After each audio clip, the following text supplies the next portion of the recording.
ಇತ್ತೀಚಿನ ಸಂಚಿಕೆಗಳನ್ನು ಜಾಹೀರಾತಿನ ಕಿರಿಕಿರಿ ಇಲ್ಲದೆ ನೋಡಿ.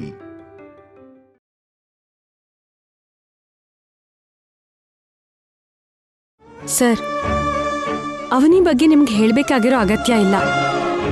ಅವನಿ ಒಳ್ಳೆ ಹೆಂಡತಿಯಾಗಿ, ಒಳ್ಳೆ ಸೊಸೆಯಾಗಿ, ಒಳ್ಳೆ ತಂಗಿಯಾಗಿ, ಒಳ್ಳೆ ಸ್ನೇಹಿತೆಯಾಗಿ ಯಾವ ರಿಲೇಷನ್ನಲ್ಲಿದ್ರೂ ಆ ರಿಲೇಷನ್ನಲ್ಲಿ ಅವಳಿಗಿಂತ ಚೆನ್ನಾಗಿ ಯಾರೂ ಇರೋಕ್ ಸಾಧ್ಯ ಇಲ್ಲ. ಆ ವಿಷಯ ನನಗೂ ಗೊತ್ತು ರೀ. ಆ ಒಳ್ಳೆತನನೇ ಅಲ್ವಾ ನಾನು ಪ್ರಾಣವಾಗಿ ಪ್ರೀತಿಸೋ ಹಾಗೆ ಮಾಡಿದ್ದು. ಇವಾಗ ಅವಳಿಗೆ ನಿಮ್ ಪ್ರೀತಿ ಮಾತ್ರ ಸಾಕಾಗಲ್ಲ ಸರ್. ಸತ್ಯ ಹೊರಗಡೆ ಬಂದು ನಿಮ್ ಕುಟುಂಬದ ಪ್ರೀತಿ ಕೂಡ ಸಿಗ್ಬೇಕು. ಸೊಸೆ ಅತ್ತೆ ಮನೇಲಿ ಹೊರಗಿನ ಥರ ಇರೋದು ಎಂಥ ನರಕ ಅಂತ ಅನುಭವಿಸಿದವ್ರಿಗೆ ಮಾತ್ರ ಗೊತ್ತು ಸರ್. ನಾನು ಅರ್ಥ ಮಾಡ್ಕೊಂಡಿದ್ದೀನಿ. ಆದ್ರೆ ಪರಿಸ್ಥಿತಿ ಅಂತ ಹೇಳ್ಬೇಡಿ ಸರ್, ಅದು ಹೇಳಿತನ ಆಗತ್ತೆ. ಗೀತಾ, ನಿಜ ಹೇಳಿದ್ರೆ ಹೀಗೆ ಕೋಪ ಬರುತ್ತೆ. ಅವನಿಯಾಗಿರೋದಕ್ಕೆ ಸಹಿಸ್ಕೋತಿದ್ದಾಳೆ ಸರ್. ನನ್ನಂತವಳಾಗಿದ್ರೆ ತಾಳಿ ತೋರಿಸ್ತಿದ್ನೆ ಹೊರತು ಮನೆ ಬಿಟ್ಟಂತೂ ಬರ್ತಾ ಇರ್ಲಿಲ್ಲ. ಸದ್ಯದಲ್ಲೇ ನಮ್ಮ ಸಮಸ್ಯೆಗೆ ಪರಿಹಾರ ನೋಡ್ತೀನಿ ರೀ. ಅವಳಿಂದ ದೂರವಾಗಿರೋದು ನನಗೆಷ್ಟು ಕಷ್ಟ ಆಗ್ತಿದೆ ಅಂತ ದಯವಿಟ್ಟು ಅರ್ಥ ಮಾಡ್ಕೊಳ್ಳಿ. ಈ ವಿಷಯ ನಮ್ಮ ಸುಜಾತಕ್ಕಂಗೆ ಗೊತ್ತಾಗೋವರೆಗೂ ನಿಮ್ಮ ಆಟಗಳು. ಸುಜಾತಕ್ಕಂಗೆ ಗೊತ್ತಾಯ್ತು ಅಂದ್ರೆ ಪರಿಣಾಮ ಬೇರೆ ಥರನೇ ಇರುತ್ತೆ. ನಿಮಗೆ ಕೈ ಮುಗಿದು ಬೇಡ್ಕೊಳ್ತೀನಿ, ಆದಷ್ಟು ಬೇಗ ನನ್ನ ಫ್ರೆಂಡ್ಗೆ ನ್ಯಾಯ ಕೊಡಿಸಿ. ನಾನೇ ತಡ್ಕೊಳ್ಳೋಕ್ಕಾಗದೆ ನಿಮಗೆ ಫೋನ್ ಮಾಡಿದೆ. ಅವಳನ್ನು ಅಪಾರ್ಥ ಮಾಡ್ಕೋಬೇಡಿ.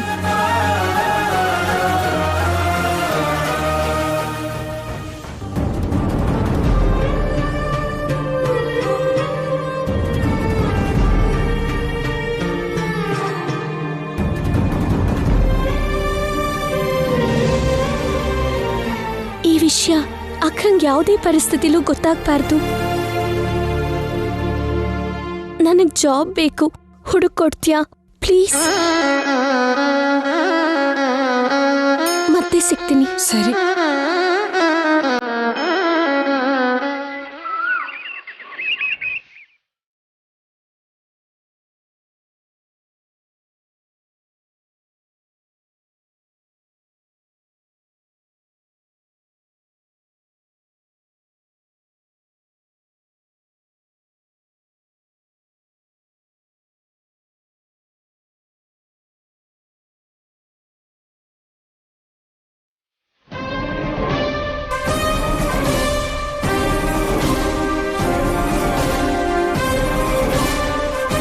ಈ ಮುದುಕರಿಗೆ ಕೆಲಸ ಕಾರ್ಯ ಇರಲ್ವಾ? ಯಾವಾಗಲೂ ರೋಡ್ ಮೇಲೆ ಇರ್ತಾರೆ. ಮಾಡ್ತೀನಿರು ಇವ್ರಿಗೆ.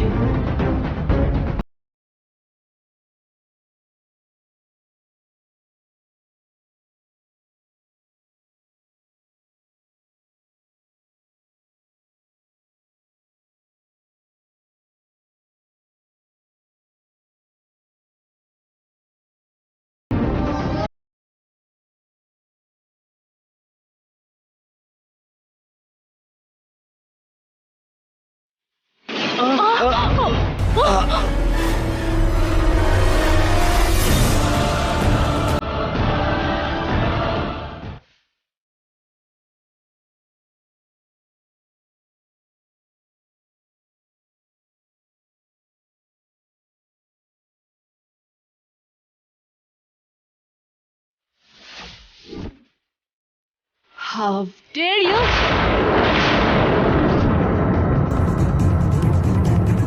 ಮತ್ತೆ ನಿನ್ನಿಂದ ಡಿಸ್ಟರ್ಬೆನ್ಸ್ ಆಯಿತು ಅಂದ್ರೆ ಕಪಾಳಕ್ಕೆ 2 ಬಿಗಿತೀನಿ. ನೀನಾ? ಕಾರ್ ರೇಸ್ ನಡೀತಾ ಇದೆಯಾ ಇಲ್ಲಿ?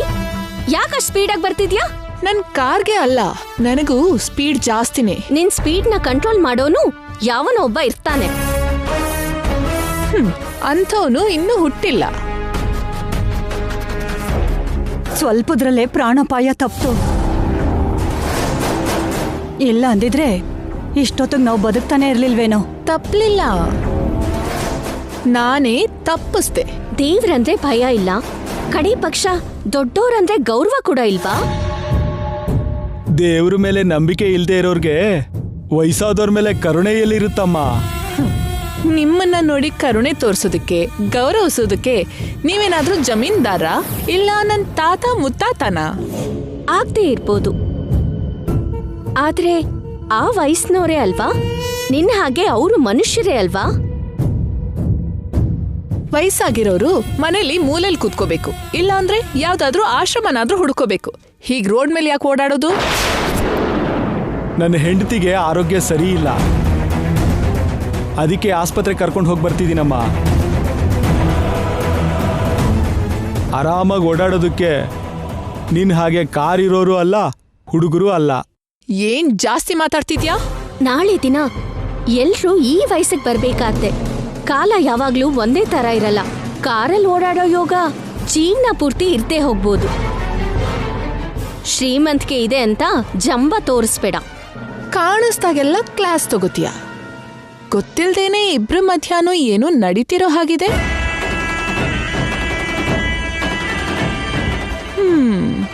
ಭವಿಷ್ಯದಲ್ಲಿ ಶತ್ರುವಾಗಿ ಬದಲಾಗದೇ ಇರೋ ಹಾಗೆ ನೋಡ್ಕೊ.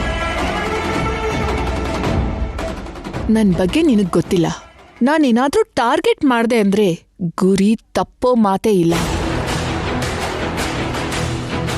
ದುಡ್ಡಿರೋ ಮದ ನಿನ್ನಲ್ಲಿ ಚೆನ್ನಾಗೇ ಕಾಣಿಸ್ತಿದೆ. ಮೊದ್ಲು ಅದನ್ ಕಮ್ಮಿ ಮಾಡ್ಕೊ, ನಿನ್ ಭವಿಷ್ಯ ಚೆನ್ನಾಗಿರತ್ತೆ. ಏಯ್ ಏಯ್,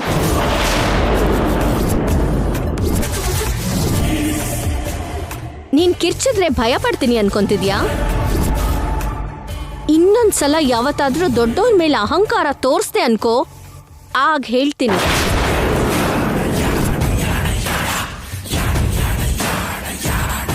ನೀವ್ ಬನ್ನಿ.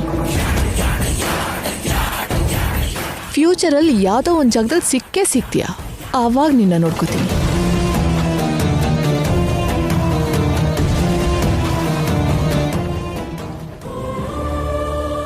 ಸರಿ ಅಮ್ಮ, ನಾವಿನ್ನು ಹೊರಡ್ತೀವಮ್ಮ. ಸರಿ, ಹುಷಾರಾಗಿ ಹೋಗಿ. ಅಯ್ಯೋ ಅಮ್ಮ, ಏನಾಯ್ತು? ಯಾಕೋ ತುಂಬಾ ತಲೆ ಸುತ್ತುತ್ತಿದೆ ಕಣಮ್ಮ. ಆವಾಗಿಂದ ಹಶುವು ಅಂತಿದ್ದಾಳಮ್ಮ. ದಾರಿಲಿ ಯಾವ ಹೋಟ್ಲು ಕಾಣಿಸ್ಲಿಲ್ಲ ಅಮ್ಮ. ಮನೆಗೆ ಹೋದ್ಮೇಲೆ ಮಾಡ್ಕೊಡೋಣ ಅಂತ ಅನ್ಕೊಂಡೆ. ಮೊದ್ಲೇ ಆರೋಗ್ಯ ಚೆನ್ನಾಗಿಲ್ಲ, ಮನೆಗೆ ಹೋಗೋ ಅಷ್ಟರಲ್ಲಿ ಏನಾದ್ರೂ ಆಗ್ಬೋದು. ನಾನು ಹೋಗಿ ಊಟ ತಗೊಂಬರ್ತೀನಿ, ನೀವಿಲ್ಲೇ ಇರಿ. ನಿನಗೆ ಯಾಕಮ್ಮ ಶ್ರಮ? ಅಯ್ಯೋ ಏನೂ ಪರವಾಗಿಲ್ಲ, ನಾವು ಹೊರಡ್ತೀವಮ್ಮ. ನೀವಿಲ್ಲೇ ಇರಿ, ನಾನು ತಗೊಂಬರ್ತೀನಿ. ನೋಡಿದ್ಯಾ ಸುಶೀಲಾ, ಒಳ್ಳೆ ಮನ್ಸು ಅನ್ಸುತ್ತೆ. ಅವಳ ಸಂಸಾರದ ಮೇಲೆ ಯಾವ ಕೆಟ್ಟ ದೃಷ್ಟಿನೂ ಬೀಳಬಾರ್ದು. ಹೌದು ರೀ.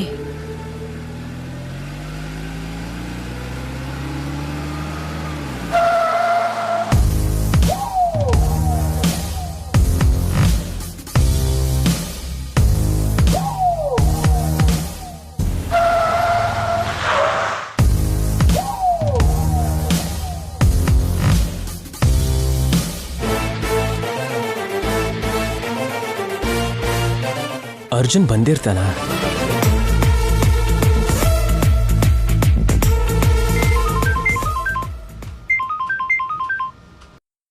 ಹಲೋ,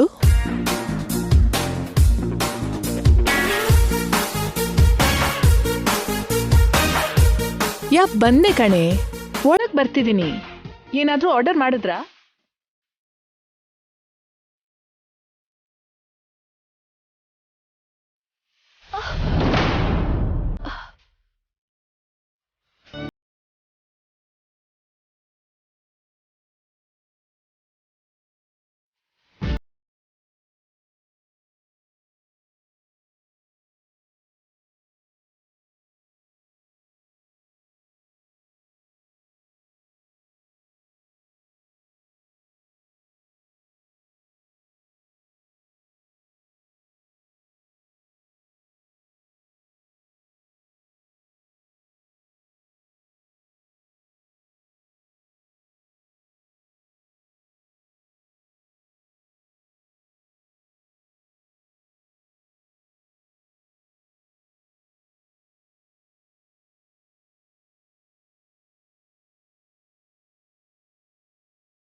ನಿಹಾರಿಕಾ ಇನ್ನೂ ಬಂದಿಲ್ವಲ್ಲ ಯಾಕೆ? ಸರಿ, ನಾನ್ ನೋಡ್ಕೊಂಡ್ ಬರ್ತೀನಿ. ಓಕೆ. ಹೇ ಹಾಯ್ ಕಣೋ. ಹಾಯ್ ಕಣೋ, ಕೂತ್ಕೊಳ್ಳೋ.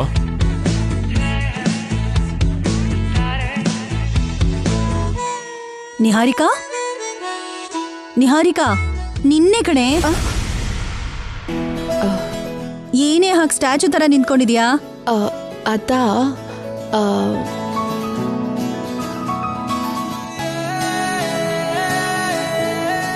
ಯಾರನ್ನ ಹುಡುಕ್ತಿದ್ಯಾ? ಯಾರವನು? ಯಾವ ಕಡೆ ಹೋದ? ಅವನನ್ನು ನೋಡ್ತಿದ್ದ ಹಾಗೆ ಏನೋ ಗೊತ್ತಿಲ್ಲದೆ ಇರೋ ಫೀಲಿಂಗ್ ಶುರುವಾಯ್ತಲ್ಲ. ಹಲೋ ಮೇಡಮ್, ನಾವು ನಿನ್ಗೋಸ್ಕರನೇ ವೇಟ್ ಮಾಡ್ತಿದೀವಿ. ನಡಿ. ಮಧು ಬಂದಿಲ್ವಾ? ಪರ್ಸ್ನಲ್ ವಿಷಯ ಮಾತಾಡೋದಕ್ಕೋಸ್ಕರ ನಾನೇ ಅವನ್ನ ಅವಾಯ್ಡ್ ಮಾಡಿದೆ ಕಣೋ. ಏನ್ ವಿಷಯ? ಹೇಳ್ತೀನಿ. What you want? Coffee or juice? ನನಗೆ juice. Waiter. Hey, hi Niharika. Hi. Hi.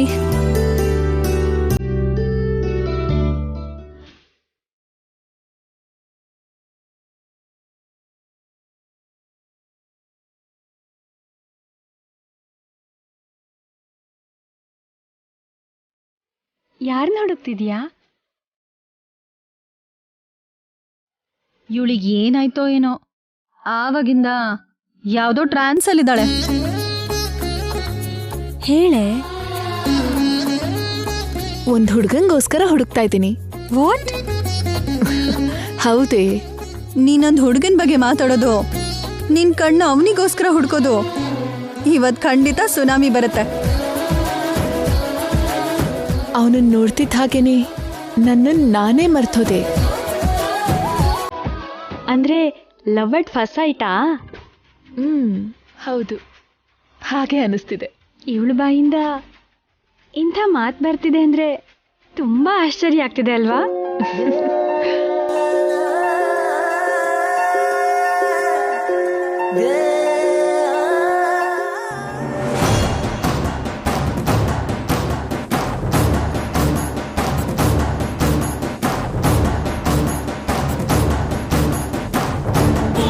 ಈಗಷ್ಟೇ ರೋಡಲ್ಲೊಬ್ಳು ಸಿಕ್ಕಿ ನನಗೆ ತುಂಬಾ ಡಿಸ್ಟರ್ಬ್ ಮಾಡಿದ್ಲು. ಆ ಮೂಡಲ್ಲಿ ಕೋಪದಲ್ಲಿದ್ದ ನನ್ನ ಒಂದೇ ಸರಿಗೆ ಅವನ್ ಬದಲಾಯಿಸ್ಬಿಟ್ಟ. ಮೊದಲನೇ ಸಾರಿ ನನ್ನ ಮನಸ್ಸಲ್ಲಿ ಪ್ರೇಮದ ಬೀಜ ಬಿತ್ತಿದ್ದಾಗಿದೆ ಕಣೆ.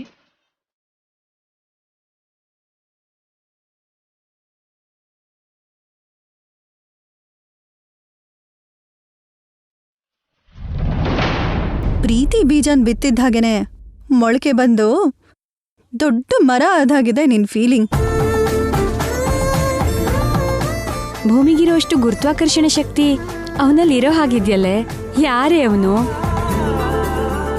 ನನಗೆ ಹತ್ರದಲ್ಲೇ ಇರೋ ಹಾಗೆ ಅನಿಸ್ತಿದೆ. ರೆಸ್ಟೋರೆಂಟ್ ಪೂರ್ತಿ ಹುಡುಕಿ ಆ ಮಹಾನುಭಾವನ್ ನಮಗೂ ತೋರ್ಸೆ.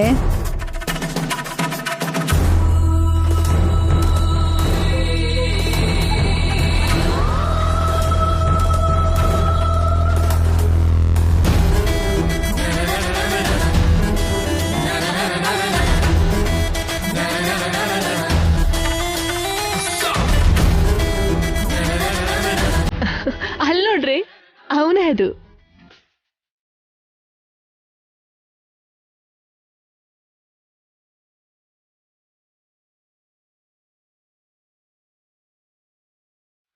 ಚೆನ್ನಾಗಿದ್ದಾನೆ. ನಿನ್ಗೆ ಪರ್ಫೆಕ್ಟ್. ಈಗಲೇ ಬರ್ತೀನಿ.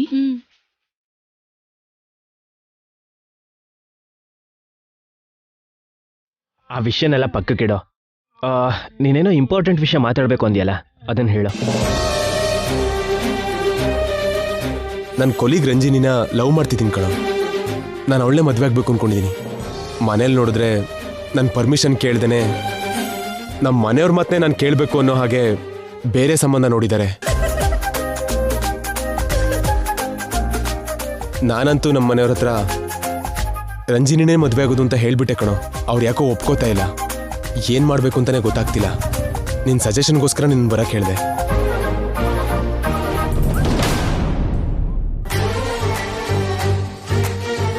ಈಗ ನಾನೇನ್ ಮಾಡ್ಬೇಕು ನೀನೇ ಹೇಳೋ. ಇದೇನೋ ನನ್ನ ಲೈಫ್ಗೆ ಸ್ವಲ್ಪ ಹತ್ರದಲ್ಲೇ ಇದೆ.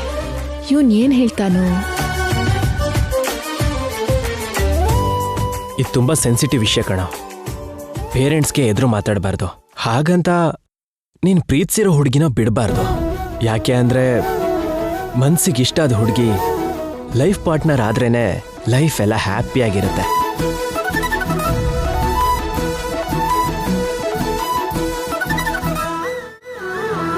ಪೇರೆಂಟ್ಸ್ ಫೋರ್ಸ್ ಮೇಲೆ ಮ್ಯಾರೇಜ್ ಮಾಡ್ಕೊಂಡ್ರೆ ಬರೋ ಹುಡುಗಿ ಮತ್ತೆ ನಿನ್ ಮಧ್ಯ ತುಂಬಾ ಡಿಸ್ಟೆನ್ಸ್ ಬಂದ್ಬಿಡತ್ತೆ.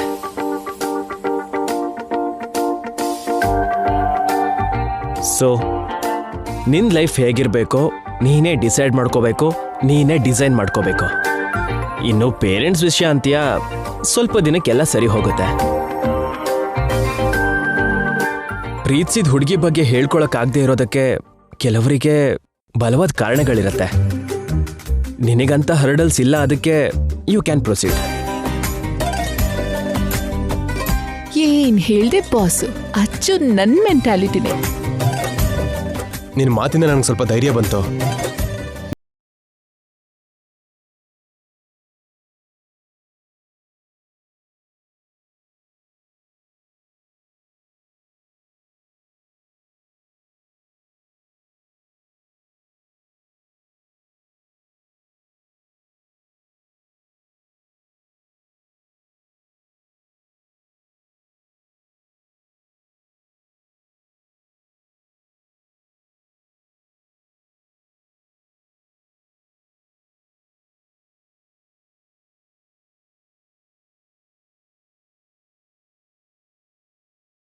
ಆದ್ರೆ ಜಸ್ಟ್ ಫೋಟೋ ತಗೊಂಡ್ ಬಂದಿದ್ಯಲೇ. ಇಷ್ಟು ದಿನಕ್ಕೆ ನನ್ ಮೆಂಟಾಲಿಟಿಗೆ ಸೂಟ್ ಆಗೋನ್ ಸಿಕ್ಕಿದಾನೆ.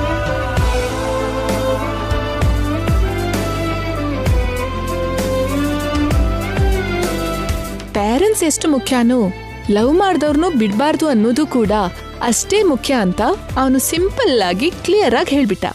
ಆದ್ರಿಂದ ನನಗೆ ಇನ್ನಷ್ಟಿಷ್ಟ ಆಗೋದ.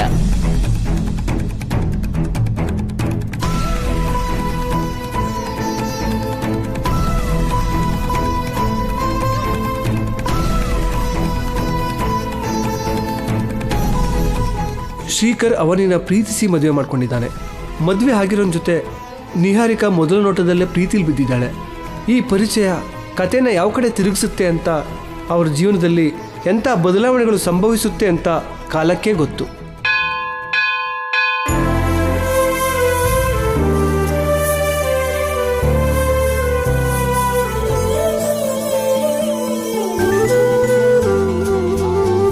ಸರಿ ಕಣೋ, ನಾನೇನು ಹೊರಡ್ತೀನಿ. ಹಾಂ, ಥ್ಯಾಂಕ್ಸ್ ಕಣೋ. ಇಟ್ಸ್ ಓಕೆ ಕಣೋ, ಆಲ್ ದಿ ಬೆಸ್ಟ್. ಸರಿ.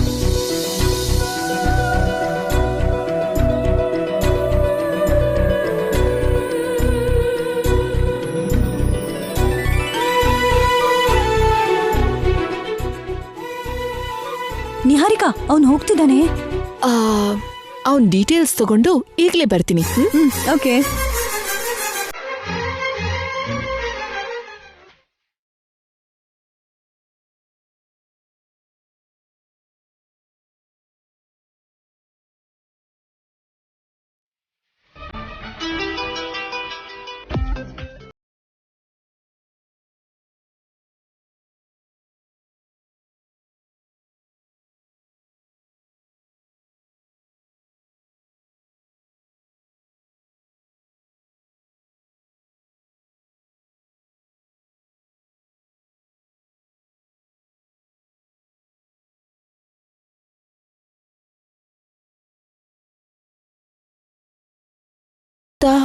Okay, no issue.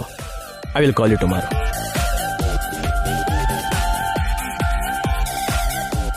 ಹೀಗ್ ಸಡನ್ ಆಗಿ ಮಾಯ ಆಗೋದ್ರೆ ಹೇಗೆ? ಕಾಣಿಸ್ಕೊಳ್ಳೋ ಹುಡುಗ.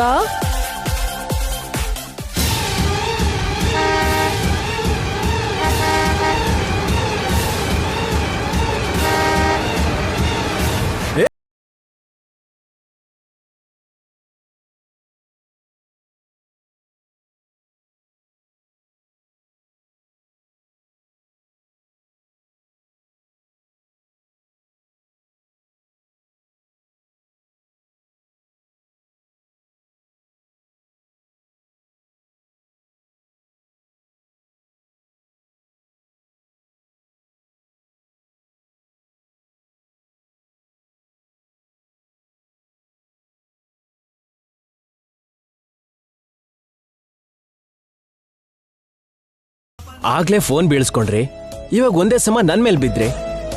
ಫೋನ್ ಬೀಳಿಸ್ಕೊಳ್ಳೋದಲ್ಲ, ನನ್ನ ಮನ್ಸನ್ನೇ ನಿನಗೆ ಕೊಟ್ಬಿಟ್ಟಿದ್ದೀನಿ. ಯಾವುದೋ ಟ್ರಾನ್ಸಲ್ ಇದ್ರೆ ಹೇಗೆ? ಎಂತ ಅಪಾಯ ತಪ್ತು ನೋಡಿ.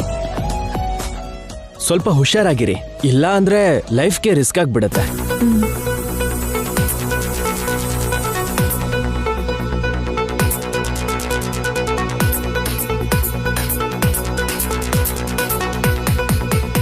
ಇವತ್ತು ನಾನು ಹೇಗ್ಯಾಕೆ ಆಗೋಗಿದ್ದೀನಿ?